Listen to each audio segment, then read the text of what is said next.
Breaking news. Breaking news. Breaking news. Mali. Le gouvernement malien, par le biais du ministre d'État, le colonel Abdoulaye Maïga, a signé le livre des condoléances à l'ambassade de Russie à Bamako. Merci de rester sur CNN. Breaking news. Breaking news.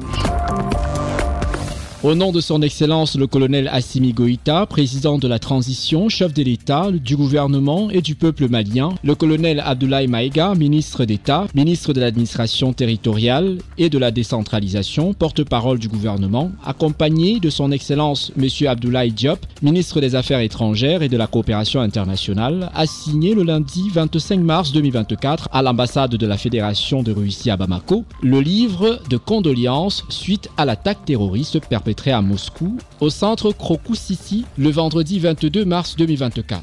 J'ai appris l'attaque terroriste perpétrée à Moscou, au centre Krokus City, le vendredi 22 mars 2024, qui a coûté la vie à plus d'une centaine d'innocents et fait plusieurs victimes. En cette douloureuse occasion, je voudrais, au nom de son Excellence, le colonel Assimi Goïta, président de la transition, chef de l'État, du gouvernement, du peuple malien et en mon nom propre, exprimer au peuple ami de la Russie, aux autorités ainsi qu'aux familles durement éprouvées ma profonde compassion et mes condoléances les plus émues. Je formule des vœux ardents de prompt rétablissement aux blessés. Pays épris de paix et de justice, le Mali condamne énergiquement cet acte ignoble et s'associe aux efforts de la Fédération de Russie visant à éradiquer le phénomène du terrorisme que rien ne serait justifié. Je réitère notre solidarité aux autorités et au peuple russe. Dans ces moments pénibles, la Fédération de Russie peut compter sur la République du Mali, pleinement engagée dans la lutte contre le terrorisme sous toutes ses formes.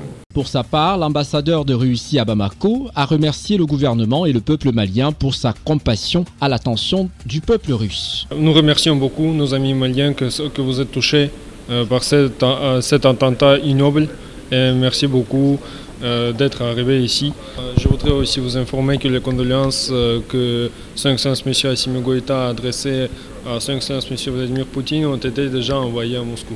Le bilan de l'attaque contre une salle de concert de la banlieue de Moscou s'est alourdi. Selon les autorités, un peu plus de 133 personnes ont perdu la vie dans cette attaque. Et il pourrait encore remonter, car les recherches dans les décombres du bâtiment ravagé par les flammes et dont le toit s'est partiellement écroulé se poursuivent et pourraient prendre des jours. Merci d'être sur CNN, la télévision autrement. Les programmes se poursuivent. Retrouvez toute l'actualité afro-mondiale en ligne et en multidiffusion sur CNN, C-Web Info et plateformes digitales, Facebook, YouTube, Instagram et en simultané sur Radio Voltage 2.